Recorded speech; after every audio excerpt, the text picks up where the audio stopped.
California State Senator for the 38th District, Brian Jones. Senator, good to talk with you tonight. Good evening, Ginger. Well, you know what? This was a community effort. I saw you get alongside the residents. Of course, we were giving you coverage to stop this placement. When you first got the news this morning, what did you think? Well, it was a great text from my district director. I had just gotten off the airplane in Sacramento on my way to the Capitol, and because he was going to read my letter into the record this morning for the judge. And the judge just cut the hearing short, said that the hearing wasn't necessary because he'd already made up his mind that this wasn't a proper location for this particular sexual violent predator. And so that was good news to start off the week. And I'm very glad that the judge took into consideration all of the input from the community. And I want to say, Ginger, you know, this community has done a great job of standing up for their community, for their neighborhood, and making sure that justice is being done properly and protecting their children.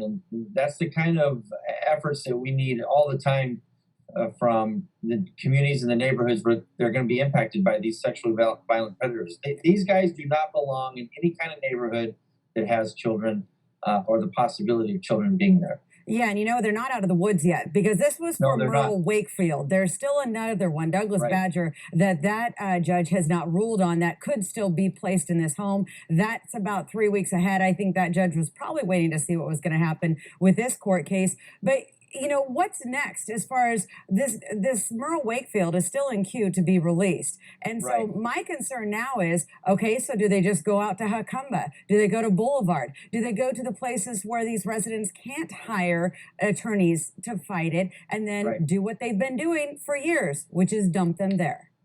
Well, I'm going to keep fighting this for my district for sure, because as you all have discovered, and Senator Anderson has also figured out, is the majority of these sexually violent predators are being placed in East County, you know, at a much higher rate than they are the rest of the county. And look, my argument would be they don't belong anywhere in San Diego County. We need to find a place that's very secluded and very remote for all of these sexually violent predators to go.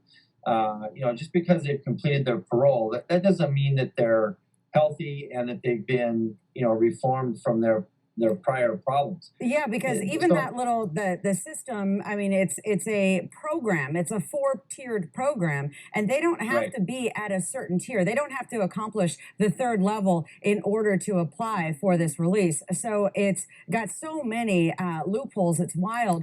But what about I constantly bring this up, and I know you also are challenging Sacramento with this right now, because we saw it with Duke Nemajan, we saw it with Schwarzenegger. They put these SVPs in trailers on the grounds of prisons.